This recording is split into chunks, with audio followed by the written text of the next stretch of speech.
क्या वैक्सीन के मुकाबले हर्ड इम्यूनिटी का इंतज़ार सही है? भारत में कोरोना के अब तक 60 लाख से ज़्यादा पॉजिटिव मामले सामने आ चुके हैं, जिसमें 50 लाख ठीक हो चुके हैं। तकरीबन 10 लाख के आसपास एक्टिव केस भी हैं। इस बीच देश में दूसरा सीरो सर्वे ज़रूरी है। क्या हमारे पास सही आंकड़े नहीं हैं? इन तमाम कड़ियों पे हम आज बात करेंगे। नमस्कार, मैं हूं सचिन श्रीवास्तव और आप देख रहे हैं अवर न्यूज़ अपडेट। देश में सर्वे दोबारा हुआ है और उस नतीजे का इंतज़ार बहुत बेसब्री से लोग कर रहे हैं कि जितने आंकड़े अभी जो दिख रहे हैं कोरोना के, उससे ज़्यादा हैं या फिर उससे कम हैं। सही आंकड़ों का इंतज़ार पूरा देश कर रहा है। इसी बीच देश में दूसरा सीरो सर्वे हुआ है, जिसके नतीजों का बेसब्री से सबको इंतजार है, ताकि पता चल सके कि असल में कोरोना से संक्रमित मामले इतने हैं या इससे कई ज़्यादा। इसी क्रम में देश के स्वास्थ्य मंत्री का एक बयान सोशल मीडिया पर खूब वायरल हो रहा है। इसमें स्वास्थ्य मंत्री डॉक्टर हर्षवर्धन ये कहते सुने जा रहे हैं कि भारत अभी हर्ड इम्यूनिटी से काफ़ी दूर है। पिछले 3 रविवार से देश के स्वास्थ्य मंत्री जनता से संडे संवाद कर रहे हैं। इस दौरान लोग उनसे सवाल पूछते हैं और वो चुनिंदा सवालों के जवाब देते हैं। इसी क्रम में 27 सितंबर को बेंगलुरु में रहने वाले सोमनाथ ने स्वास्थ्य मंत्री डॉक्टर हर्षवर्धन से सवाल पूछा था।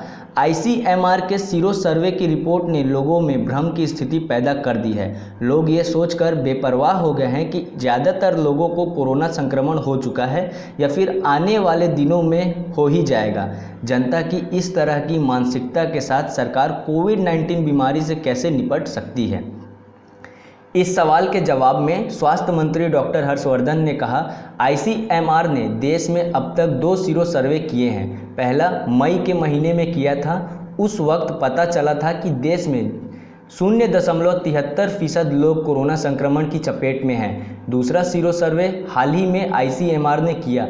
इसमें देश के 21 राज्यों के 70 जिलों से सैंपल लिए गए। इस सीरो सर्वे के नतीजे से ये पता चलता है कि भारत अभी भी हर्ड इम्यूनिटी की स्थिति से काफ़ी दूर है। दूसरे सीरो सर्वे के नतीजे जल्द ही जनता के सामने पेश किए जाएंगे। The last question of this Sunday Samvad is by Somnath from Bangalore. He asked, Sir, ICMR's Sero survey report has created a sense of indifference in people's minds. People have developed a complacent attitude after the report that a vast majority of people have either already contracted the disease or shall in any case do so in the near future. What is being done to ensure that people don't fall into this trap and are not complacent when it comes to a super infectious disease like COVID-19? ICMR has done 2 sero surveys. The first sero survey done in May 2020 demonstrated that the nationwide sero prevalence of novel coronavirus infection was only 0.73%. A second sero survey was conducted recently by the ICMR. It was conducted with identical parameters as the first survey in 70 districts across 21 states using the same sample size. Even the second sero survey indications are that we are far from having achieved any kind of herd immunity. The results of this second survey shall be released in the public domain soon. Both sero survey numbers are far below the levels of herd immunity, which is generally said to be achieved only when 60 to 70% of the population has sero converted. Therefore, we can derive the conclusion that a significant proportion of the population in India is still susceptible to infection. Please note this point and also explain to others around you, because people don't seem to have understood the implications of the results of the sero survey. The surveys are clear that a large population is still susceptible to this infection. Therefore, there is no ground for complacency. If community-based interventions for containment of infection, such as the use of masks, hand hygiene, and social distancing interventions, are not implemented effectively, then we may witness very high infection transmission rates, in turn leading to huge morbidity and mortality in the absence of a vaccine. Additionally, healthcare facilities will also be overburdened due to sudden upsurge in the number of cases. Therefore, community-based interventions for prevention and control of COVID-19 are the only available options now, and any kind of complacency will lead to very serious outcomes. Along with the government, it is the moral responsibility of all partners and stakeholders to disseminate information through electronic, print, and social media regarding effective implementation of community-based interventions for prevention and control of COVID-19.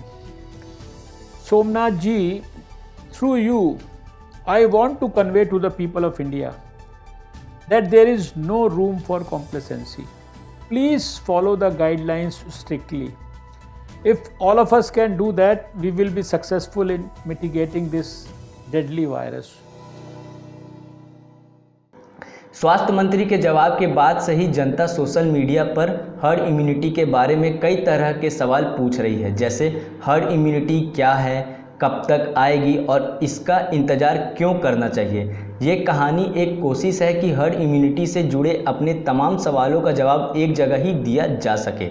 स्वास्थ्य मंत्री doctor Harshvardhan के मुताबिक किसी भी जनसंख्या में herd immunity की स्थिति तब हासिल की जाती है जब जनसंख्या के 60 से 70% लोगों में बीमारी फैल जाती है। अगर सीरो सर्वे के नतीजे ये बता रहे हैं कि भारत में हर्ड इम्यूनिटी वाले स्थिति नहीं आई, तो इससे ये निष्कर्ष निकाला जा सकता है कि भारत में अब भी ऐसी बहुत बड़ी जनसंख्या है जो कोविड-19 की बीमारी से अब तक बची हुई है। जनता पूरी तरह सीरो सर्वे के नतीजों के बारे में ठीक से समझ नहीं पाई है, इसलिए लोगों को सावधानी बरतना नहीं छोड़ना चाहिए। हर्ड इम्यूनिटी क्या है?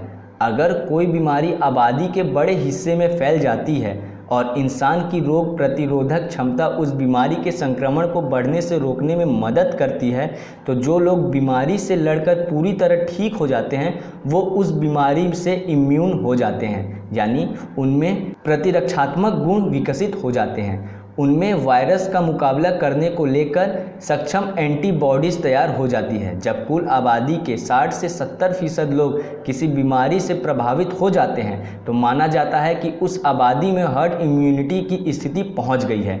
इसमें उन 30 से 40% लोगों को भी परोक्ष रूप से सुरक्षा मिल जाती है, जो ना तो संक्रमित हुए हैं और ना ही उस बीमारी के लिए इम्यून हैं। ऐसा इसलिए भी मुमकिन हो पाता है क्योंकि वायरस जब भी दूसरे के शरीर में इन्फेक्शन पैदा करने के लिए तैयार होता है तो वो पहले से ही संक्रमित होता है, उनके पास पहले से ही इम्यूनिटी होती है। ऐसे में चेन ऑफ ट्रांसमिशन टूट जाती है। Public health care foundation of India के अध्यक्ष प्रोफेसर डॉक्टर के श्रीनाथ रेड्डी इसको एक उदाहरण के साथ समझाते हैं। हर्ड इम्यूनिटी बिना संक्रमण वालों को वैसे ही सुरक्षा देती है जैसे कि एक वीआईपी चल रहा है और उसके आसपास कई गार्ड हैं जो उन्हें सुरक्षा प्रदान कर रहे हैं। सीरो सर्वे और हर्ड इम्यूनिटी का संबंध। सीरो सर्वे ये पता लगाने के लिए कराया जाता है कि आखिर कितनी आबादी बीमारी से संक्रमित हो चुकी है। मसलन दिल्ली के पहले सीरो सर्वे में पता चला था कि दिल्ली की 1/4 जनता कोविड-19 बीमारी से संक्रमित हो चुकी है। दिल्ली के दूसरे सीरो सर्वे से पता चला कि 29% जनता संक्रमित हो चुकी है। ऐसे में सवाल उठता है कि क्या सीरो सर्वे के नतीजे के आधार पर यह कहा जा सकता है कि हर्ड इम्यूनिटी की स्थिति आई है या नहीं? डॉक्टर रेड्डी कहते हैं कि सीरो सर्वे में भी कई बार गलत नतीजे निकलते हैं, जिसे फॉल्स पॉजिटिव कहा जाता है। जब बड़े पैमाने पर इस तरह के सर्वे होते हैं तो ऐसे फॉल्स पॉजिटिव मामलों की संख्या बढ़ जाती है। इसलिए सीरो सर्वे के आधार पर हर्ड इम्यूनिटी के बारे में आकलन करना पूरी तरह सही नहीं होता। सीरो सर्वे में जो दूसरी बार गौर करने वाली होती है वो ये कि कई बार जो एंटीबॉडी सीरो सर्वे में मिलती है वो कोविड-19 बीमारी से जुड़ी है या नहीं, इसका पता लगाना मुश्किल होता है। डॉक्टर रेड्डी इस बात को बहुत महत्वपूर्ण मानते हैं। सीरो सर्वे में हमारे शरीर के अंदर एंटीबॉडी पैदा हुई है या नहीं, इस बारे में पता चलता है। उसी आधार पर हम ये बताते हैं कि कितनी जनता अब कोविड-19 की चपेट में आ चुकी है।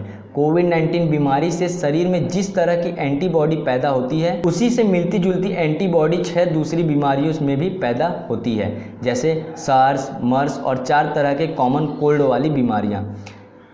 इस तरह की इम्यूनिटी को क्रॉस इम्यूनिटी कहते हैं। ऐसे में सीरो सर्वे के नतीजों में पाई गई एंटीबॉडी के आधार पर ये पता लगाना कि एंटीबॉडी वाले हर इंसान को कोविड-19 बीमारी ही है, ये थोड़ा मुश्किल है। कई बार लोगों के शरीर में कॉमन कोल्ड होने की वजह से एंटीबॉडी पैदा हो सकती है। डॉक्टर रेड्डी इस बात में भी आगाह करते हैं।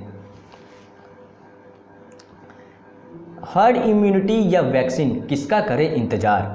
डॉक्टर रेड्डी के मुताबिक मान लीजिए हर्ड इम्यूनिटी की स्थिति भी किसी राज्य में आ जाए तो भी वैक्सीन का इंतज़ार करना पड़ेगा। वो इसके पीछे कारण भी गिनाते हैं। मान लीजिए अगर दिल्ली में 60 से 70% जनता को संक्रमण हो गया और रायपुर में केवल 10% ही संक्रमित हैं, तो दिल्ली के वो लोग जो संक्रमित नहीं हैं वो दिल्ली में हर्ड इम्यूनिटी की वजह से कोरोना संक्रमण से बच सकते हैं, लेकिन किसी वजह से वो अगर रायपुर गए तो वो भी संक्रमित हो सकते हैं। यही वजह है कि हर्ड इम्यूनिटी के इंतजार के बजाय हमें कोरोना वायरस से सुरक्षा के इंतजाम हर समय करने की ज़रूरत है। एक तो भारत अभी हर्ड इम्यूनिटी की स्टेज पर पहुंचा नहीं है, दूसरा कुछ राज्यों में हर्ड इम्यूनिटी की स्थिति आ भी जाए तो भी कोरोना संक्रमण से बचने का वो कारगर उपाय नहीं है, क्योंकि लोगों की एक जगह से दूसरे जगह की आवाजाही शुरू हो चुकी है।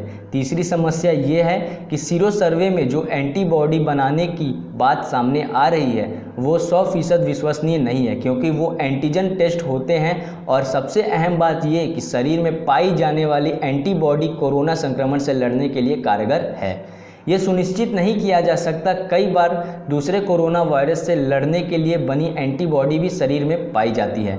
डॉक्टर रेड्डी इसलिए हर्ड इम्यूनिटी के बजाय हर्ड प्रोटेक्शन शब्द को ज़्यादा उपयुक्त मानते हैं। वैक्सीन और हर्ड इम्यूनिटी में अंतर क्या है? हर्ड इम्यूनिटी की वजह से उन लोगों में इम्यूनिटी पैदा होती है जिसको संक्रमण नहीं हुआ है और वो दूसरे लोगों की वजह से छुप जाते हैं और बच जाते हैं, यानी वो कुदरती रूप से आपको बीमारी से नहीं बचाता, आप किसी दूसरे के ऊपर बीमारी से बचने के लिए निर्भर होते हैं। मगर वैक्सीन हर किसी को दी जा सकती है। एक बार प्रभावशाली वैक्सीन लगने पर आपकी सुरक्षा कुदरती रूप से होती है और आप दूसरों पर निर्भर नहीं करते। इसलिए डॉक्टरों और जानकारों की सलाह है कि जब तक वैक्सीन ना आए आप हर्ड इम्यूनिटी का इंतज़ार ना करें, सोशल वैक्सीन का इस्तेमाल करें, मास्क लगाएं, हाथ धोएं और दूसरों के साथ 2 गज की दूरी बनाए रखें।